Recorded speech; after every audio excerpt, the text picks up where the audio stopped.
అరుణాచల మహత్యము అధ్యాయం 10 ప్రారంభం.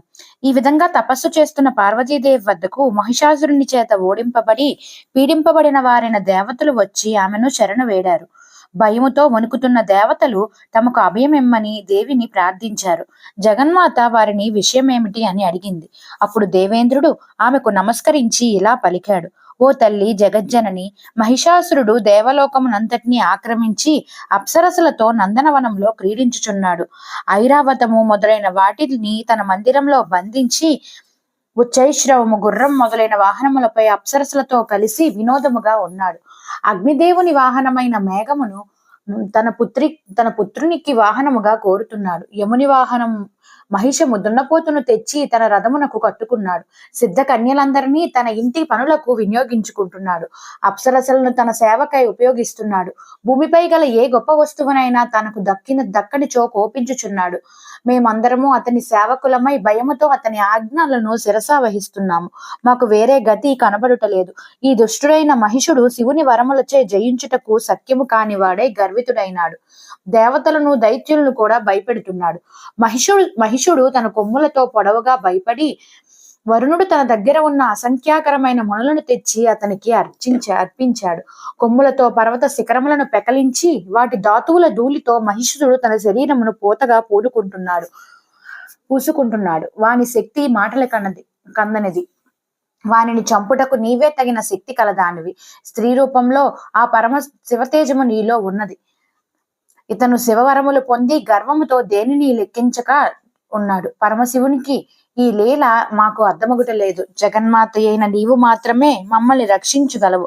శరణాగతులను రక్షించడమే గొప్ప తపస్సు అని చెప్పబడుతున్నది కదా.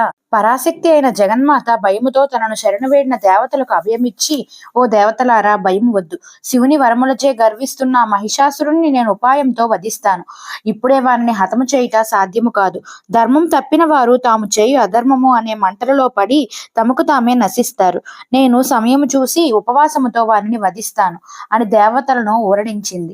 ఆ తల్లి ఇచ్చిన అభయముతో దేవతలు సంతోషముతో తమ తమ స్థానములకు వెళ్లిపోయారు. దేవతలు వెళ్లిపోగా పద్మముల వంటి కన్నులు కలిగిన ఆ గౌరీదేవి సౌందర్య కాంతులను వెదజిల్లుతూ మోహిని రూపమును ధరించింది.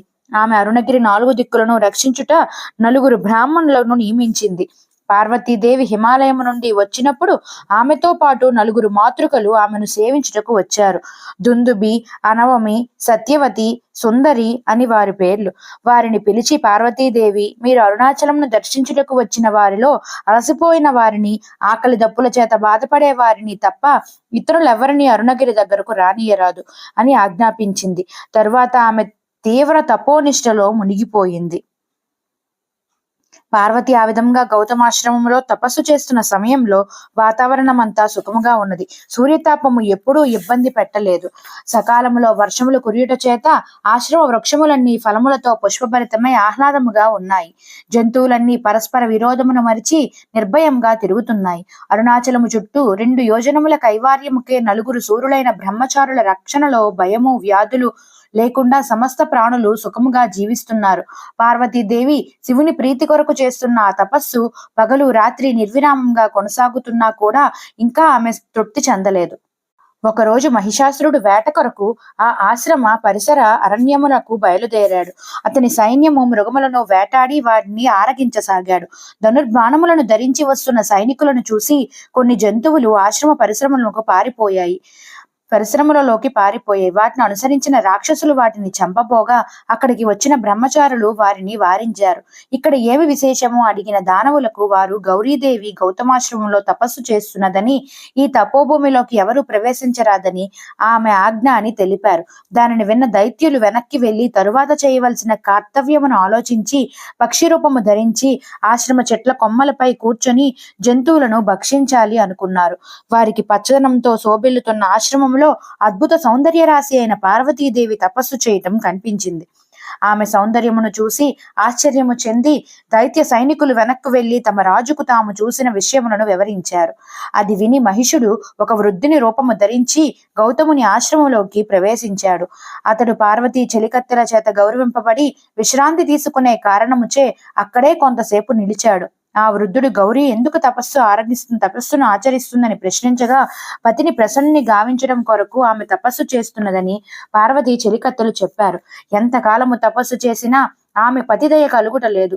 అప్పటికప్పుడు పుట్టిన కుమ్మరి చేత అప్పటికప్పుడు తయారు చేసిన పాత్రలో అప్పుడే పుట్టిన ధాన్యముతో వండిన అన్నమే ఆయనకు ప్రియము. వంట సిద్ధమైన వెంటనే వరుడు స్వయంగా వచ్చును. అటువంటి సామగ్రి లభించే సమయం కోసం గౌరీదేవి వేచి ఉన్నది. అంతవరకు ఆమె తపస్సు ఆగదని చెలికత్తెలు వృద్ధునికి చెప్పారు. మహిషుడు పరిహాసముగా గౌరిని చూసి, ఓ బాల, నీవు కోరిన వరుడను నేనే, నీ తపఫలమును నేనే, సాటిలేని నా సంపదను గురించి వినుము. నేను మహిషాసురుడను, 3 లోకములు సర్వము నా అధీనము. నేను మహిషాసురుడును, 3 లోకములు సర్వము నా అధీనము. నేను సాటిలేని బలశాలిని, కామరూపుడను, సర్వభోగములను సమకూర్చగల సమర్థుడను. నన్ను వరించి నీ తపస్సును సార్థకము చేసుకొనుము. కల్పవృక్షమును ఆజ్ఞాపించి నీవు కోరినదంతా సంపాదించగలను. విశ్వకర్మ, కామధేనువు నా అధీనంలో ఉన్నారు. సేవకులను ఆజ్ఞాపించి నవ విధులను తెచ్చి నీ పాదముల వద్ద ఉంచగలను అంటూ ప్రేలాపములు పలికాడు. అది విన్న పార్వతి చిరునవ్వు నవ్వి, ఓ మహావీర, నేను సాటిలేని బలశాలిని మాత్రమే వరింతును. అనవసరమైన మాటలు ఆపి నీ ప్రతాపమును చూపింతుము అన్నాడు. ఇది విని మహారోషముతో మహిషుడు, ఓసి, ఇంతటితో నీ పని సరి అని గర్జించి దేవిపైకి లంఘించాడు. తక్షణమే పార్వతి మహామాయ అయిన దుర్గా స్వరూపమును ధరించి భయంకర రూపముతో నిలిచినది.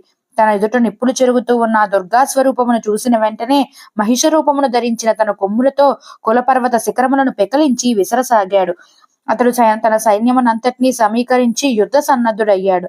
మహిషుని విజృంభణ చూసి బ్రహ్మాది దేవతలు తమ తమ బలములను ఆయుధములను దుర్గకు స్వాధీనము చేశారు. దిక్పాలకులు తదితర దేవతలు జలనిధులు తమ తమ శస్త్రములతో ఆమెను అర్చించారు.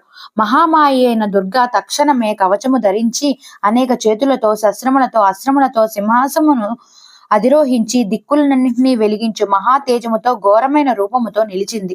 ఆమెను చూసి మహిషుడు పరిగెత్తాడు. అది చూసి ఆమె ఇలా యోచించింది, ఆ దుష్ట రాక్షసుని ఉపాయము చేత వధించాలి. వన్య జంతువులు స్త్రీ జంతువు మీద మోహముతో ఆకర్షించబడును. అదే విధంగా దోతల చేత మృదువైన సందేశము పంపి వీని కోపము శాంతింపచేసి క్షణములో వీడు నాకు ఎదురుగా వచ్చినట్లు చేస్తాను అని యోచించింది. అతన్ని అధర్మంగా అనిపించే ధర్మయుక్తమైన నా మాటల వల్ల అతని అభిమానము దెబ్బతిని కోపము రగుల్చును.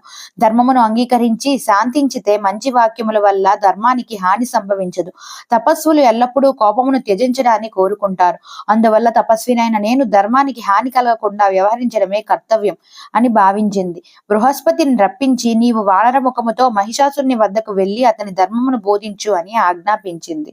ఆ విధంగా బృహస్పతి వానర ముఖముతో మహిషాసుని వద్దకు వెళ్లి, ఓయి మహిష దుర్మతి, నీవు అరుణాద్రీషుని బాధిస్తే నీ శక్తి సామర్థ్యములంతా క్షణంలో నశించిపోవును. శివభక్తి వలన శివునిచే వరములు పొంది మహావీరుడవయ్యావు. అరుణాచలము శివస్వరూపము. అందువల్ల అరుణాచలమును చులకన చేసి ఆయన కోపాగ్నిలో మిడుతవలే నశించవద్దు. శివుని వల్ల లభించిన ఈ నీ వైభవం అంతా ఆ కోపాగ్నిలో మాడి మసైపోతుంది. ఆ ప్రాంతమంతా ధర్మపరులు శివభక్తి పారాయణులు అయిన తపస్సులు నివసించే భూమి. ఇతరులను పీడించేవారు ఎల్లప్పుడూ అనేక రోగములతో దుఃఖిస్తారు. పూర్వ పుణ్యము వల్ల తపస్సు వల్ల నీకు సాటిలేని సంపదలు బలము లభించినది.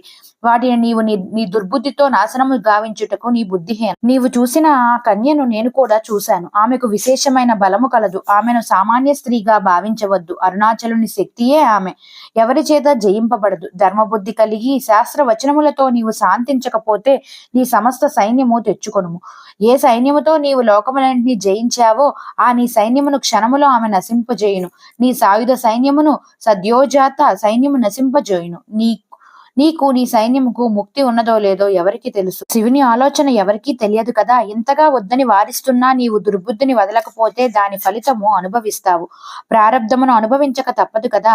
ఇంతవరకు శివభక్తుడవైన నీపై కరుణ చేత ఇదంతా తెలియజేశాను అని దుర్గాదేవి సందేశమును బృహస్పతి మహిషునికి వివరించాడు. అది విని కోపోద్రిక్తుడై మహిషుడు అతడిని మింగబోయాడు. మాయాబలముతో బృహస్పతి క్షణములో మాయమయ్యి క్షణమే మహిషాసురుడు తన సైన్యమునంతటినీ సమీకరించి అరుణాచలమును చుట్టుముట్టాడు. మహాసముద్రము వంటిది వివిధ ఆయుధములు ధరించిన ఆ అద్భుత మహాసైన్యమును చూసి క్షణంలోనే దుర్గ తన తేజస్సుతో మహాసైన్యమును సృష్టించింది. ఒక కంటి వారు, ఒంటికాలు వారు, తల, కాళ్ళు, చేతులు వంకరగా ఉన్నవారు ఎంతో మంది భూతగణములు మహాసురులు ఉద్భవించారు. ఓయి దుష్ట రాక్షసుడా, నా ఈ సైన్యము నీ సైన్యమంతటినీ కబలించి వేయును. ఇది చాలకపోతే నేనే నీ అశేష సైన్యమును మింగివేయుదును. నీవేమి చేయలేక ఊరక చూస్తుండవలసినదే అని దుర్గ గర్జించింది. వెంటనే సమస్త గణములు, యోగిని గణములు శంఖములు పూరించారు. దుర్గాదేవి క్రోధముతో ధైర్యులను సంహరించుట ముందు ఉరికినది. ఆ దేవి యొక్క మహా భీకర రూపమును చూసి భయపడిన మహిషుని సైన్యం తమ ప్రభువు ముందు తమ బలమును ప్రదర్శించాలని అనుకున్నారు. దైత్య సైన్యము ప్రయోగించిన ఆయుధములన్నింటినీ దుర్గ సైన్యము బాణవర్షములతో నాశనము చేసింది. మహిషాసురుని సైన్యంలో రథ, ఏనుగు, గుర్రం, మానవ సైన్యం దళంతో గౌరి సైన్యమైన భూత, బేతాల, పిశాచ గణములు తలపడి బీభత్సమును సృష్టించారు. వివిధ ఆకారములు ధరించిన డాకిని, శాకిని, యోగిని గణములు, గౌరీ సృష్టించిన పిశాచ, ప్రేత, రాక్షస గణములలో కూడిన గౌరీ సైన్యమును దైత్య సైన్యమునకు మధ్య భీకర యుద్ధం జరిగినది. గౌరీ సైన్యము ఒక్క క్షణములో దైత్యుని సైన్యమును నాశనము చేశారు. సమస్త ఆయుధములను ధరించి ఉన్న మహామాయాస్వరూపిణి అయిన దుర్గాదేవి తేజస్సు చూచుటకే భయానకంగా ఉన్నది. రాక్షసుల రక్త మాంసాలను తిని దుర్గసేన ఆనందంతో నాట్యం చేశారు. కైలాసము నుండి పార్వతీదేవికి సహాయం కోసం వచ్చిన నలుగురు మాతృకలైన సత్యవతి, అంతవతి, దుందుబి, సుందరి దుర్గను అనుసరించారు. దేవి సృష్టించిన కోరలు కలిగి రౌద్ర ముఖము కలిగిన చాముండి రాక్షసుల మాంసమును భుజించి రక్తాన్ని తాగి భీకర రూపి అయిన ఒక రాక్షసుని తలను పట్టుకుని సైన్యం మధ్యలో విహరించసాగింది. ఆమెను చూసి మహిషుడు తీవ్ర కోపముతో కన్నులు భయంకరంగా తెరిచి కొమ్ములతో మేఘములను చీల్చి పర్వత శిఖరమును పెల్లకించి అగ్నిశిఖ వంటి నాలుకతో కొండ శిఖరమును నాకుచు భూమిని కాలి గిట్టెలతో తన్నుచు ధూళి రేపుతూ భయంకరమైన గర్జనలతో దేవతలను భయభ్రాంతులను చేశాడు. అతడు తన తోకతో దేవతల సైన్యం యొక్క ఆయుధములన్నింటినీ విరగొట్టాడు. సింహ వాహనము మీద ఉన్న పార్వతితో యుద్ధము మొదలుపెట్టి తన మృత్యువుపై తానే ఉరికాడు.